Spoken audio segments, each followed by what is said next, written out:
Hello everyone, welcome to UC academy. I am Kishore Pawar, your physics teacher. जी हाँ बच्चों, आज हम डिस्कस करेंगे कुछ इंपॉर्टेंट स्ट्रेटजीज को। 10th SSC board physics exam है 17 मार्च को। हम इस एग्जाम में 100% स्कोरिंग किस तरह से कर सकते हैं उसकी कुछ स्ट्रेटजीज मैं आपको बताने वाला हूं। बिफोर द एग्जाम क्या होगा, ड्यूरिंग द एग्जाम क्या करना है, इन पॉइंट को डिस्कस कर लेते हैं। So let's begin now. So we have some important strategies and I will be giving you some important suggestions what to do, what not to do. So before the exam, मतलब आज है 15th of March, 17th मार्च को physics exam है। तो आज कल आपको क्या करना है? सो देखिए, आप सभी लोग एग्जाम पेपर फॉर्मेट से फैमिलियर हो जाओ। आपने अगर प्रीवियस ईयर क्वेश्चन पेपर अभी तक सॉल्व नहीं किए हैं तो please solve at least 5 previous year question papers. Please मेरे पहले वीडियोस को देखिए।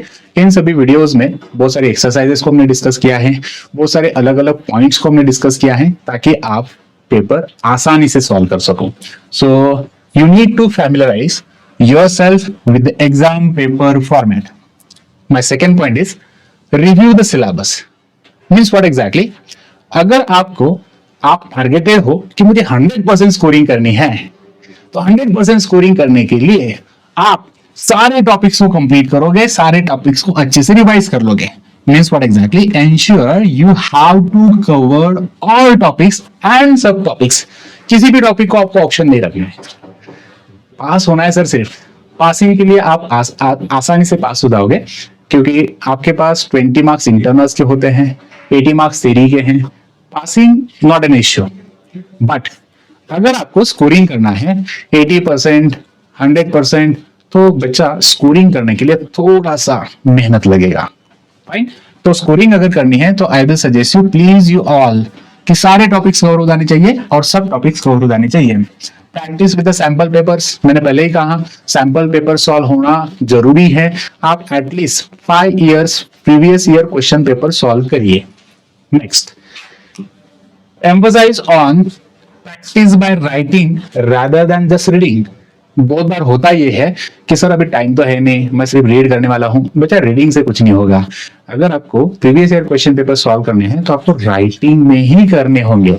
ऐसा भी होता है कि बहुत सारे न्यूमेरिकल्स आप लोग सिर्फ रीड करते हो, हाँ सर ये तो बहुत आसान है मैं तो कर लूंगा, मम्मा पापा ये तो बहुत ईजी है मैं तो कर लूंगा। नॉट लाइक दैट, ऐसे नहीं होगा बच्चों। अगर आपको क्वेश्चन आता भी है फिर भी आप उसे राइट करके राइटिंग में ही सॉल्व करो। Writing practice is most important for physics and math. जब तक आप राइटिंग प्रैक्टिस नहीं करोगे तब तक आपका कॉन्फिडेंस नहीं बढ़ेगा और ना आप स्कोर कर सकते हो। So I will suggest you, please solve previous year question papers also by writing only. और हो सके तो आप इन क्वेश्चन पेपर्स को, आंसर्स आपने जो भी सॉल्व किए हैं पेपर्स को, इन पेपर्स को इमीडिएटली वेरीफाई भी करिए कि आपने जो लिखा है वो क्या राइट आंसर है या नहीं, आपने जो न्यूमेरिकल सॉल्व किए वो करेक्ट है या नहीं, है ना? That's it. Okay, learn the principles, laws, definition accurately. जितने भी सारे प्रिंसिपल्स होते हैं, जितने भी सारे लॉज हैं, जैसे कि मैं अगर बात कर लूं लॉज ऑफ रिफ्रैक्शन, 2 लॉज हैं, प्रिसाइजली लर्न करिए। कीवर्ड्स प्रॉपर्ली आने चाहिए, टेक्निकल टर्म्स उसमें प्रॉपर्ली इंक्लूड होने चाहिए। Practice conversion of CGS and SI unit and vice versa. Generally होता है कि यूनिट कन्वर्जन की बात होती है तो यूनिट कन्वर्जन करना हम भूल जाते हैं। सीजीएस यूनिट एसआई यूनिट में कन्वर्जन, एसआई यूनिट का सीजीएस यूनिट में कन्वर्जन करने के लिए क्वेश्चंस आते हैं और आपको वो आना चाहिए। फाइन।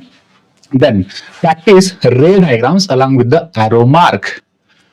जनरली लेंसेस की डायग्राम्स आपके एग्जामिनेशन में इंक्लूडेड है, जैसे कि कॉन्केव लेंस, कॉन्वेक्स लेंस की अगर हम बात करें तो आपको रे डायग्राम्स आती है। Can you identify this lens? हाँ, कॉन्वेक्स लेंस।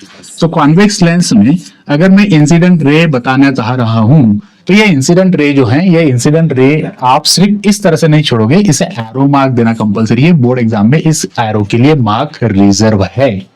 फाइन। तो इस तरह से ये प्रिंसिपल एक्सिस लाइन है। इस प्रिंसिपल एक्सिस लाइन पे जो कुछ F1, F2, F1 इस तरह से जो भी कुछ पॉइंट्स होते हैं, उन पॉइंट्स को कंपलसरी आप दिखाओगे। आप arrow mark well label diagram draw करोगे। Show virtual images by dotted lines only. Virtual images जो होती हैं वो डॉटेड लाइन से बतानी है, क्योंकि वो वर्चुअल इमेज मतलब इमेजिनरी है, रियल नहीं होगी। वर्चुअल इमेजेस आप हमेशा लेंस के बैक साइड पे और ये डॉटेड लाइन के साथ आप ड्रॉ करोगे। अच्छा, then practice numerical problem starting from simple to complex, that is from direct formula based to application and understanding based. जितनी भी सारे न्यूमेरिकल प्रॉब्लम्स आती हैं, आप डायरेक्टली अगर कॉम्प्लेक्स न्यूमेरिकल प्रॉब्लम्स को सॉल्व करने की कोशिश करोगे तो कॉम्प्लेक्स न्यूमेरिकल प्रॉब्लम्स आप नहीं कर पाते हो। सो उसके लिए पहले न्यूमेरिकल प्रॉब्लम्स की प्रैक्टिस आप सिंपल फॉर्मूला बेस्ड प्रॉब्लम से करिए।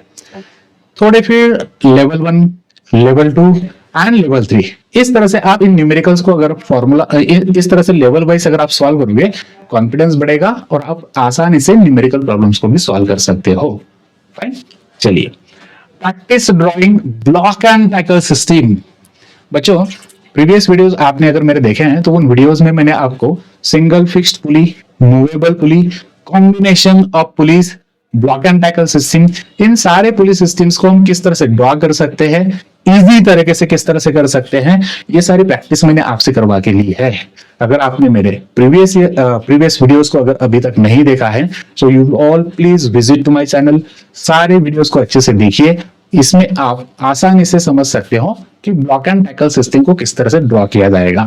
फाइन, सो अभी तक अगर आपने ब्लॉक एंड टैकल सिस्टम या पुलिस सिस्टम के डायग्राम्स को प्रैक्टिस नहीं किया है, so please before the exam की बात कर रहा हूं, आज की बात कर रहा हूं, तो आज आप पहले ब्लॉक एंड टैकल सिस्टम्स की डायग्राम्स को ड्रॉ करना समझ लीजिए। इंपॉर्टेंट है, एग्जाम में बहुत बार ये क्वेश्चंस रिपीटेड है, फ्रीक्वेंटली आज क्वेश्चन में से क्वेश्चंस होते हैं।